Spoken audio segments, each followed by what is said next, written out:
नमस्कार मंडळी, मी पूनम. मी आपल्या यूट्यूब चॅनलमध्ये तुम्हा सर्वांचं अगदी मनापासून स्वागत करते. श्री स्वामी समर्थ. मित्रांनो, जी स्त्री सोमवारी आपल्या पतीला हा पदार्थ खायला देते, तिचा नवरा तिच्यावर खूप प्रेम करतो. तिचा नवरा कधीही तिच्यावरती रागवत नाही, तिचा रागराग करत नाही. अशा परिस्थितीत स्त्रीचे तिच्या पतीसोबतचे जीवन अतिशय आनंदाने व्यतीत होऊ शकते.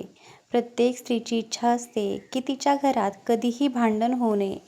पतीने तिच्यावर खूप प्रेम करावे, तिच्या बोलण्याचा आदर करावा, तिला समजून घ्यावे, तिच्या प्रत्येक समस्या सोडवाव्यात, नवऱ्याने तिचे प्रत्येक स्वप्न पूर्ण करावे. मित्रांनो, जेव्हा एखादी मुलगी लग्न करून सासरी येते तेव्हा तिच्या नवऱ्याकडून खूप अपेक्षा असतात, कारण तिच्यासाठी एक नवीन आयुष्य सुरू होणार असतं. परंतु जर लग्न झाल्यावर नवरा बायकोचा आदर करत नसेल, तिला नेहमी शिवीगाळ करत असेल, तिच्या भावनांना महत्त्व देत नसेल आणि जर तिला नेहमी दुखवत असेल, तर अशा परिस्थितीत बायकोचे आयुष्य पूर्णपणे नरकासमान होऊन जाते आणि अशी स्त्री जिवंतपणे नरक यातना भोगत असते. तर मित्रांनो, आजच्या व्हिडिओचा आपला विषय आहे की अशी कोणती गोष्ट आहे, कोणता पदार्थ आहे, जर स्त्रीने तिच्या नवऱ्याला हा पदार्थ खायला दिला तर तिचा नवरा कधीही तिचा रागराग करणार नाही. शिवशंकराच्या कृपेने तो नेहमी तिच्यावरती प्रेम करत राहील. अशा परिस्थितीत स्त्रीचे वैवाहिक जीवन अगदी आनंदाने व्यतीत होईल. चला तर बघूया त्या गोष्टींबद्दल. त्यापूर्वी तुम्ही जर या चॅनलवरती नवीन आलेला असाल तर चॅनलला सबस्क्राईब करायला विसरू नका आणि व्हिडिओ आवडला तर व्हिडिओला एक लाईक आणि हाईप करायलाही विसरू नका. माता पार्वतीने भगवान भोलेनाथांना विचारले, हे स्वामी, मी पाहिले आहे का की काही पुरुष असे आहेत, ते त्यांच्या पत्नीचा आदर करत नाहीत. ते नेहमी त्यांचा अपमान करत असतात. ते नेहमी पत्नीवर रागवतात. छोट्या छोट्या गोष्टींवर ते नेहमी नाराज होत असतात आणि त्यामुळे अशा नवऱ्याची बायको नेहमी दुःखी अवस्थेत असते. म्हणून प्रभू, मला जाणून घ्यायचे आहे की असा कोणता उपाय आहे का ज्याने पुरुषाचा राग कमी होतो, त्याच्या रागाचा पूर्ण अंत होतो आणि तो पुरुष त्याच्या पत्नीचा आदर करू लागतो, तिच्यावर प्रेम करू लागतो.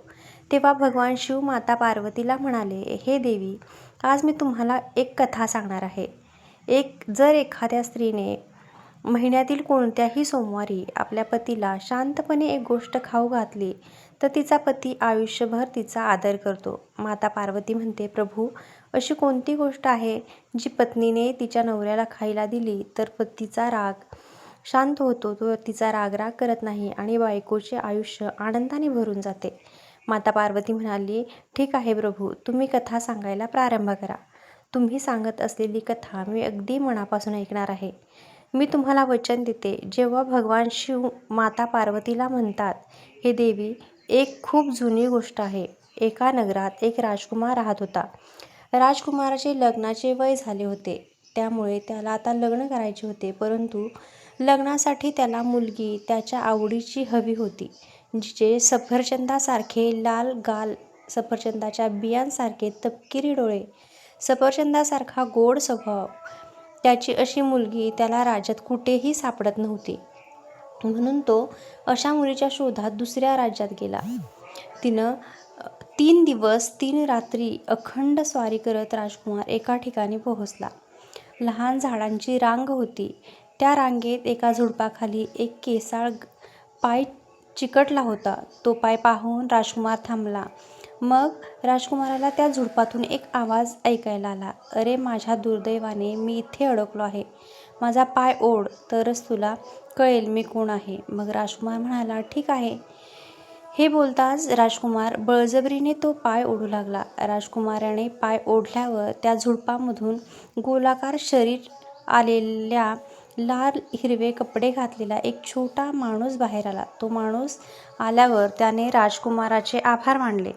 राजकुमार म्हणाला, मला माझी मदत करून खूप आनंद झाला, परंतु मला सांगा, तू या झुडपात कसा काय अडकला होता?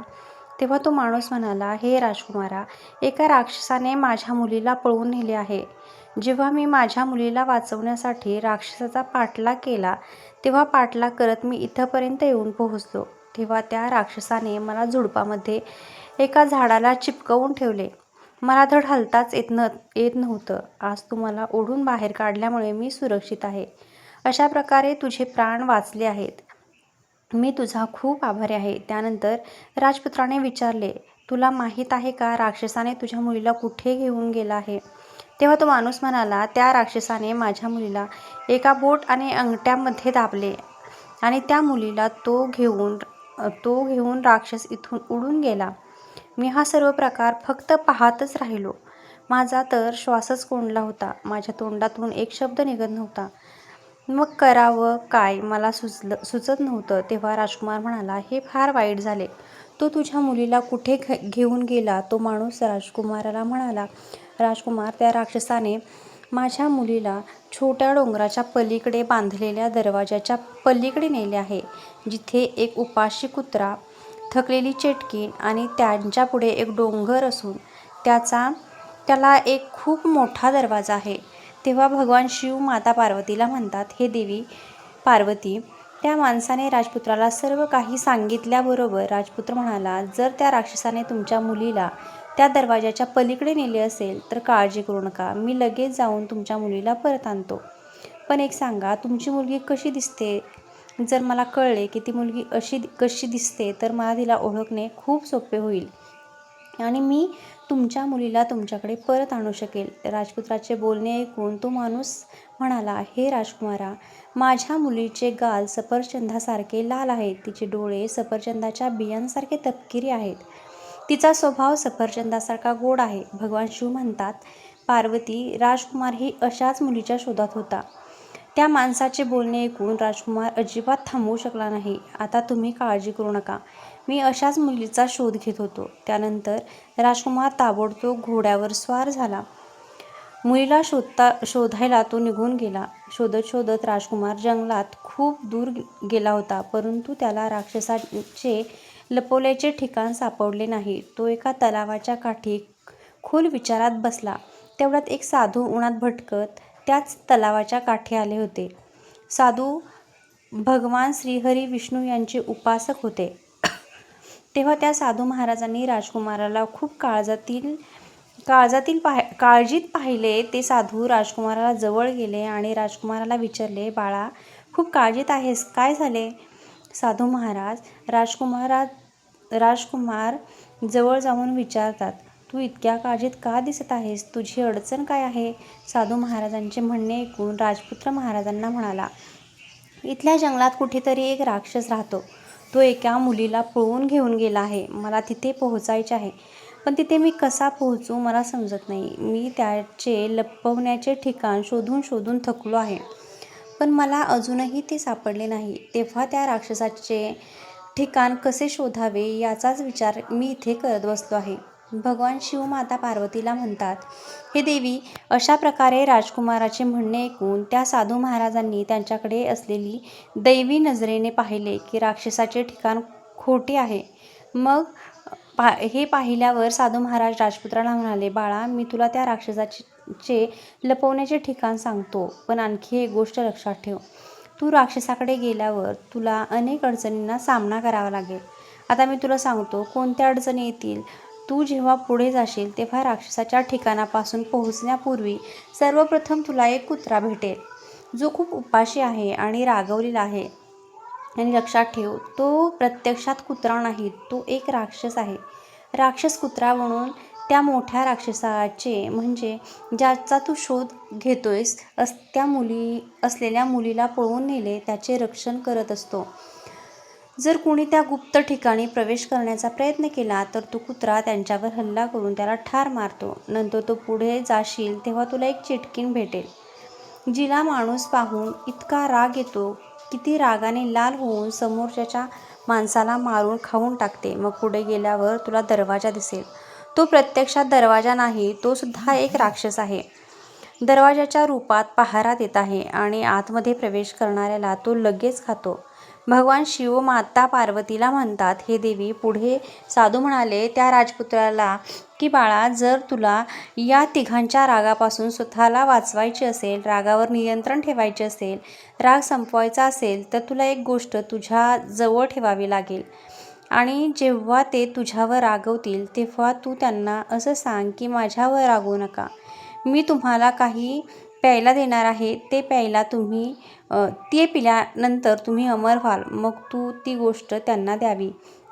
ती गोष्ट तुला सांगणार आहे. तेव्हा तू त्यांना ती गोष्ट प्यायला देशील तेव्हा त्या वस्तूंच्या प्रभावामुळे ते लोक तुझे गुलाम बनतील. तू जसं सांगशील तसंच वागतील. आनंदाने तुला पुढे जाण्याचा मार्ग देतील आणि तुझ्याशी मैत्रीपूर्व वागतील. भगवान शिव माता पार्वतीला म्हणतात, हे देवी, अशा रीतीने साधू महाराजांना त्यांचे म्हणणे ऐकून राजकुमाराने साधू महाराजांनी सांगितलेल्या वस्तूची व्यवस्था वनामधून केली. मग ती वस्तू बरोबर घेऊन राक्षसाच्या ठिकाणाच्या दिशेने तो निघाला. राजकुमार वाऱ्याच्या वेगाने घोडा पळवत होता, पुढे चालत होता. परंतु इतक्यात राजकुमाराच्या घोड्यासमोर एक कुत्रा आला. तो कुत्रा घोड्यासमोर येऊन भुंकायला लागला. राजकुमारा, तू कुठे चालला आहेस? लक्षात ठेव, तू पुढे जाण्याचा प्रयत्न जरी केलास तरी मी तुला खाऊन टाकेल. मित्रांनो, जेव्हा इथे राजकुमाराने साधू महाराजांनी सांगितलेली गोष्ट बाहेर काढली, मग कुत्र्याला म्हणाला, मी तुला असे पेय देणार आहे ज्याने तू अमर होशील. त्यामुळे माझ्याकडे हे पेय तुला घे आणि मला पुढे जाऊ दे. मग कुत्रा म्हणाला, जर असेल तर ठीक आहे, तू मला ती गोष्ट दे.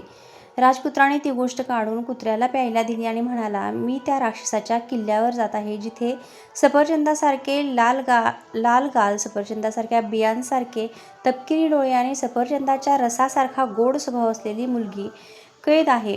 राजपुत्राचे बोलणे ऐकून कुत्रा म्हणाला, राजकुमारा, मला कोणाला बघताच राग यायचा, पण तू दिलेली गोष्ट मी प्यायलो तेव्हापासून माझा राग नाहीसा झाला.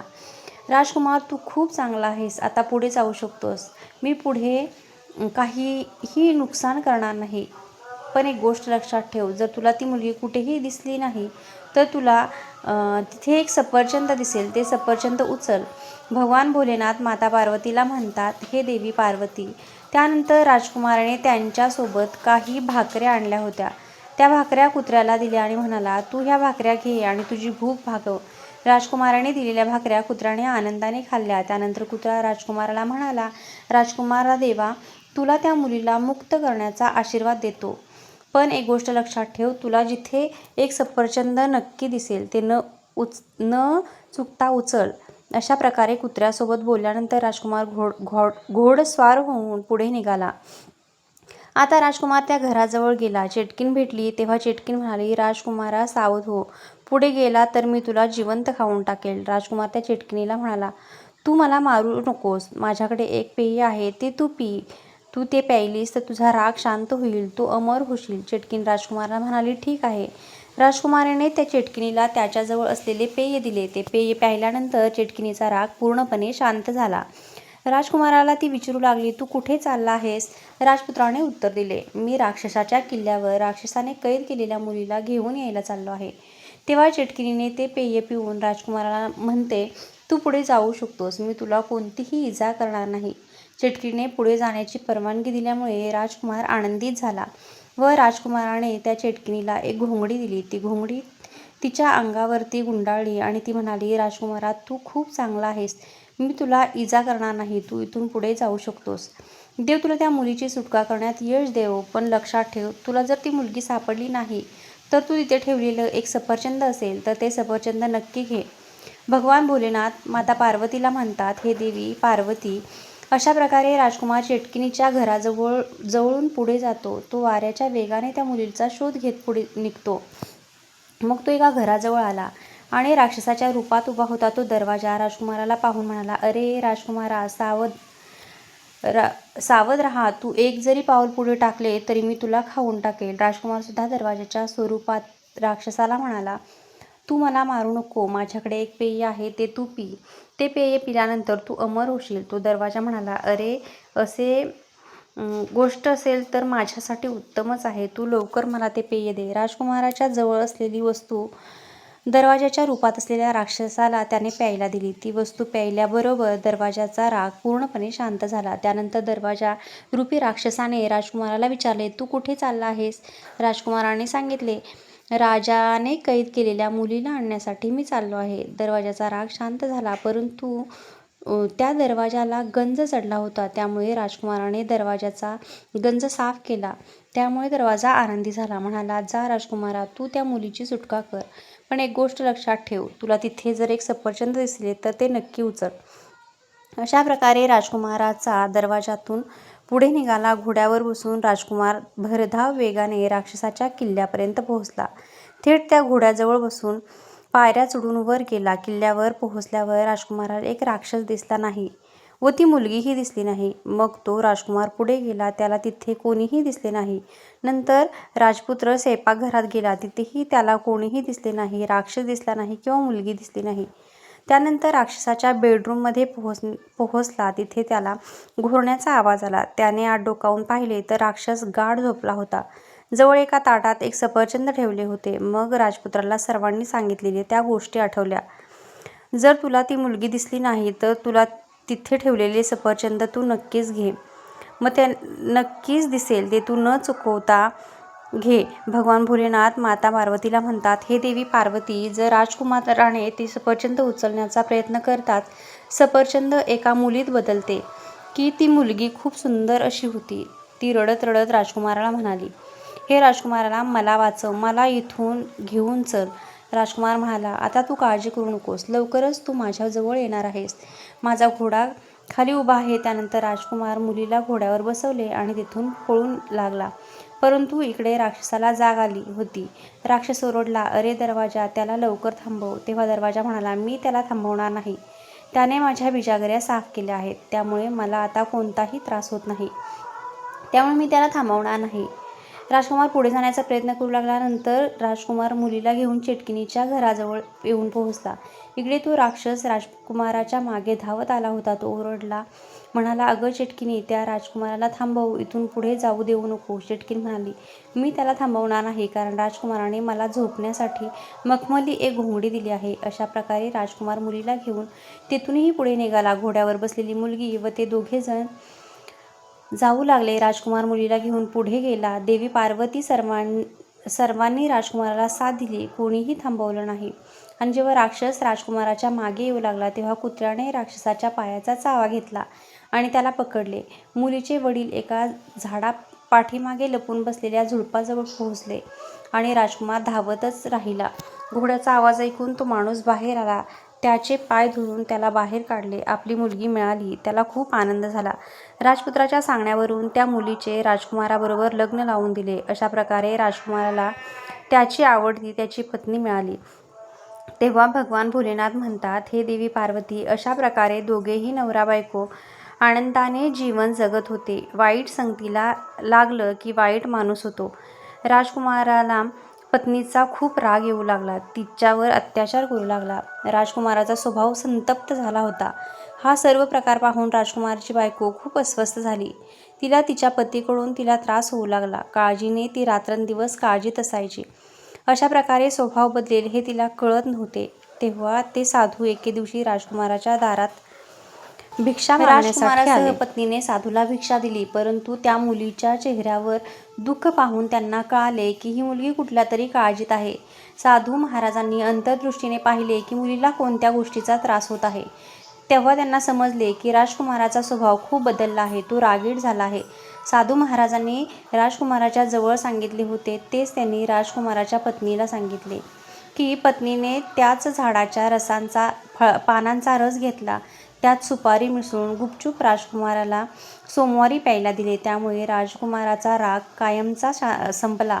तो तिच्यावर भरपूर असं प्रेम करू लागला. शेवटी माता पार्वती म्हणते, प्रभू, मला आता समजले की जी स्त्री शांतपणे तिच्या नवऱ्याला सोमवारी सुपारी व त्या झाडाच्या पानांचा रस मिसळून प्यायला देते त्या पतीचा राग कायमचा नाहीसा होतो. भगवान शिव म्हणतात, पार्वती, तुझं बरोबर आहे. पान मला खूप प्रिय आहे. त्या पानांचा असा उपाय केल्यामुळे माणसाचा राग नाहीसा होतो. तर मित्रांनो, तुम्हाला हा व्हिडिओ आवडला असेल तर जास्तीत जास्त लोकांना शेअर करा, चॅनेलला सबस्क्राईब करा आणि व्हिडिओ आवडला तर व्हिडिओला एक लाईक आणि हाईप करायलाही विसरू नका. धन्यवाद.